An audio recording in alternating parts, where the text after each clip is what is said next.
नमस्कार दोस्तों, जीत inspired YouTube channel में आपका दिल से स्वागत है।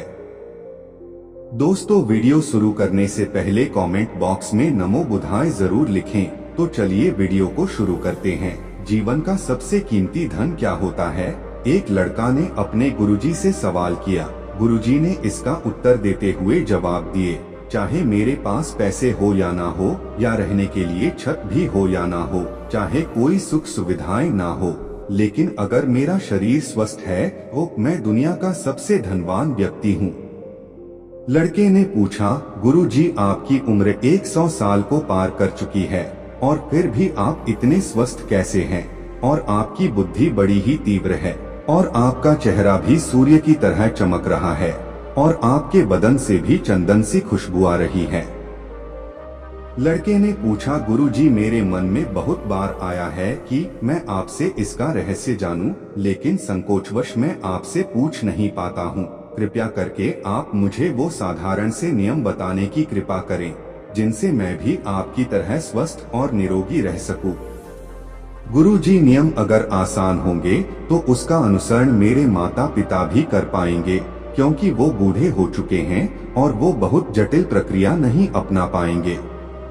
कृपया करके कोई मुझे साधारण से तरीके बताइए ताकि कोई भी ग्रस्त आदमी उन नियमों का पालन कर सके। गुरुजी ने कहना आरंभ किया। सबसे पहले उन्होंने बताया कि सबसे पहले तुम्हें पाचन तंत्र की क्रिया को समझना होगा। जो भी आयुर्वेद का विद्वान होता है वो ये जानता है कि अगर आपका पाचन तंत्र लगातार भोजन पचाने में लगा हुआ है तो स्वाभाविक है कि ऊर्जा की एक खास मात्रा आपके भोजन को बचा रही है। इसी कारण ज्यादा भोजन करने के बावजूद आपका दिमाग और आपका शरीर अपने बेहतरीन स्तर पर काम नहीं कर पाता। तुमने देखा होगा कि भोजन करने के बाद जब पाचन प्रक्रिया शुरू होती है तो हर जानवर नीचे बैठ जाता है। वो बस बैठ जाते हैं क्योंकि दूसरी चीजों के लिए पर्याप्त ऊर्जा नहीं बचती है। चाहे वो मांसाहारी हो या शाकाहारी हो, हर जानवर खाने के बाद नीचे बैठ जाता है। और ये इंसानों के लिए भी एक प्राकृतिक जरूरत है। खाने के बाद वो बैठ जाना चाहते हैं क्योंकि दूसरी चीजों के लिए पर्याप्त ऊर्जा नहीं होती।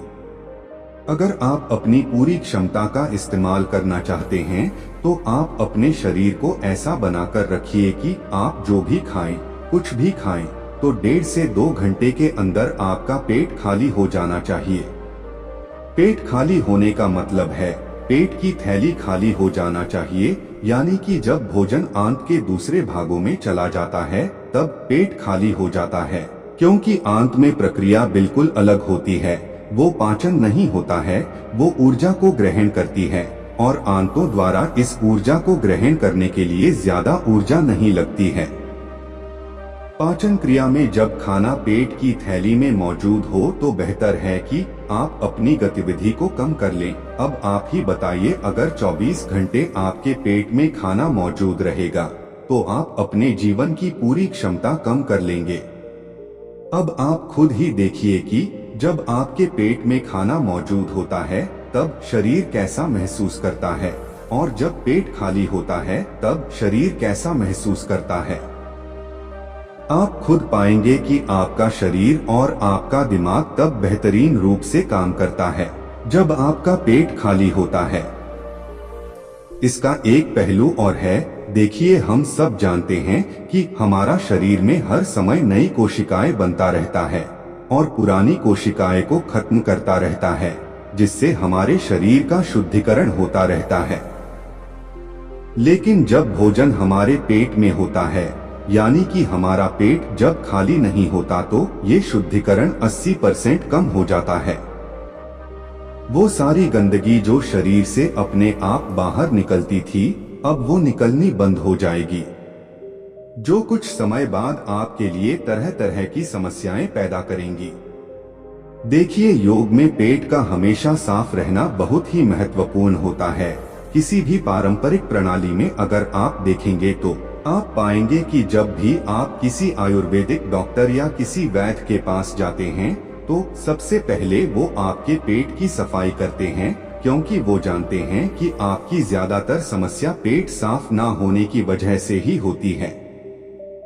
सिर्फ एक दिन के लिए अपने पेट को पूरी तरह से साफ करने के बाद महसूस करें कि आपको कैसा महसूस होता है। आप अपने अंदर बहुत हल्का और सुंदर महसूस करेंगे। हर दिन आपको इसी तरह महसूस होना चाहिए। आमतौर पर पारंपरिक रूप से घी को पहले निवाले के रूप में खाया जाता है। घी एक चिकनाई वाला पदार्थ है जो पूरी आहार नली को चिकनाई देता है। आपको सबसे पहले इसे ही खाना चाहिए ताकि यह भोजन के प्रवाह को आसान बना दे। जब आप बहुत मसालेदार भोजन खाते हैं तो उसे खाने से पहले आपके भोजन मार्ग पर घी की परत चढ़ाना बहुत अच्छा होता है। घी का महत्व यह है कि यह आहार नली को साफ रखता है। जो व्यक्ति घी का उचित तरीके से सेवन करता है उसका पेट हमेशा साफ रहेगा, क्योंकि वहाँ कुछ नहीं चिपकता, वहाँ कुछ भी लंबे समय तक ठहर ही नहीं सकता। पेट का कैंसर, आंत का कैंसर आजकल ये बहुत ज्यादा हो रहा है, तो अगर आप एक निश्चित मात्रा में घी का सेवन करते हैं तो ये घटना बहुत कम हो जाती है, लेकिन उसके लिए घी सही गुणवत्ता का होना चाहिए। सही तरीके से गाय या भैंस के दूध से बनाया हुआ घी होना चाहिए। अगर घी को उचित तरीके से गाय या भैंस के दूध से बनाया जाए तो इसके कई महत्वपूर्ण फायदे होते हैं। फिर लड़के ने गुरुजी से पूछा, गुरुजी मैं पाचन क्रिया तो समझ गया हूँ कि वो कैसे काम करती है, लेकिन आप मुझे ये बताइए कि आपकी तरह सूर्य जैसा चमकता हुआ चेहरा प्राप्त करने के लिए मुझे क्या प्रक्रिया अपनानी चाहिए। गुरुजी ने इसका उत्तर देते हुए कहे, बेटे देखो, आज के समय में बहुत सारे लोग सुबह उठते ही खाली पेट चाय पीते हैं। चमकता हुआ तेजस्वी मुख पाने के लिए हमें कुछ प्रक्रिया नहीं अपनानी पड़ती है, हमें बस अपनी दिनचर्या सही करनी है और अपने खानपान को सुधारना है। सुबह खाली पेट चाय पीना जहर के समान होता है। वो धीरे धीरे आपके अंदर आपकी आंतों को कमजोर कर देता है और पेट में धीरे धीरे एसिडिटी होने लगती है और अपने आप मन और मस्तिष्क सुस्त पड़ते जाते हैं। सुबह उठते ही तुम्हें तांबे, चांदी या मिट्टी के बर्तन में रखा हुआ पानी पीना चाहिए, लेकिन चांदी और मिट्टी की तासीर ठंडी होती है, इसीलिए कफ, अस्थमा या दमा जैसे रोगी इसका उपयोग ना करें।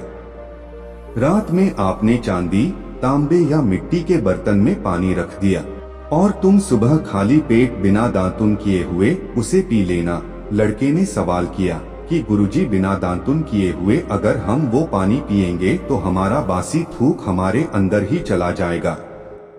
गुरुजी ने उसे बताया कि वो तो और अच्छी बात है, क्योंकि बासी थूक औषधि के समान होता है। गुरुजी ने चेतावनी दी कि बेटे देखो, जिन लोगों को अल्सर, टीबी या निमोनिया है उन्हें खाली पेट पानी नहीं पीना है। तांबे के बर्तन में रात में रखे हुए पानी में उसके संस्कार मिल जाते हैं और तांबे के गुण उस पानी में आ जाते हैं और वो तांबा हमारे शरीर में जाकर बहुत से लाभकारी फायदे करता है। गुरुजी ने चेतावनी दी कि अगर मजबूरी ना हो तो प्लास्टिक की बोतल में कभी पानी मत पीना, क्योंकि प्लास्टिक की एक ऐसी संरचना होती है जब वो गर्म तापमान पर आता है तो प्लास्टिक धीरे धीरे पिघलना शुरू हो जाता है और जब वो बहुत बारीक स्तर पर पिघलता है तो उसके गुण उस पानी में मिल जाते हैं जो हमारे शरीर में जाकर कैंसर का कारण बन सकते हैं।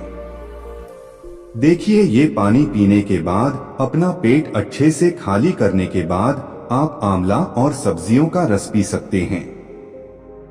आप पीने में कुछ लोगों को थोड़ा कड़वा लग सकता है, लेकिन जहां पर शरीर को इतने सारे फायदे हो रहे हो वहां पर थोड़ा कड़वापन तो बर्दाश्त किया जा सकता है।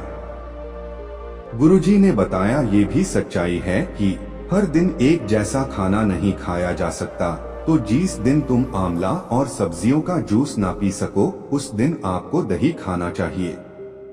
दही बहुत ही बेहतरीन आयुर्वेदिक औषधि के रूप में इस्तेमाल हो सकता है।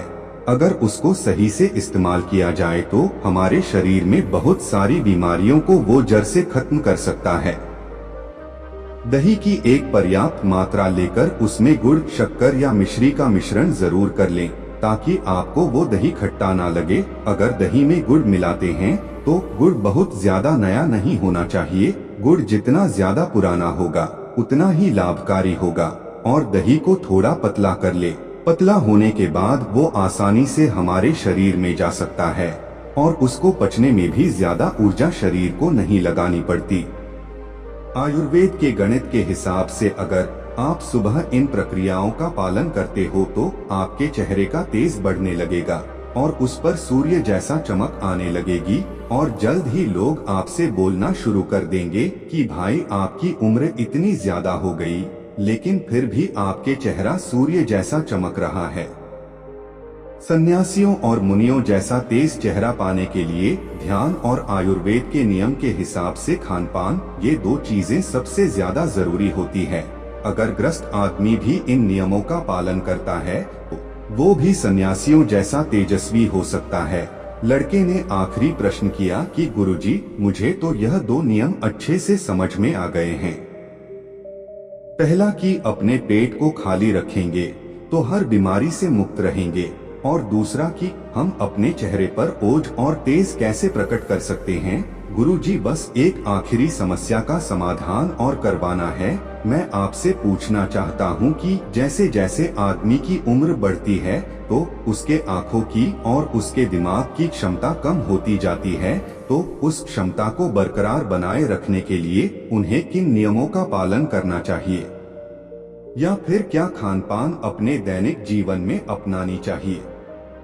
गुरुजी ने खुद की तरफ इशारा करते हुए कहा कि जैसे जैसे उम्र बढ़ेगी वैसे वैसे बुद्धिमान होते जाओगे। बस मैं जो नियम बता रहा हूँ उनको ध्यान से सुन लोगे तो सारी समस्याएं का हल हो जाएंगी।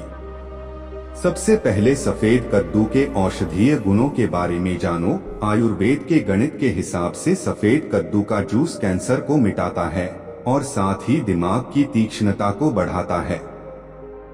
तीक्ष्णता यानी कि तेज बारीक बुद्धि, लेकिन ये समझ लेना कि सफेद कद्दू का जूस ठंडा होता है, इसीलिए अस्थमा और जिनको सर्दी जल्दी पकड़ लेती हो ऐसे लोगों को सफेद कद्दू के जूस का सेवन नहीं करना है।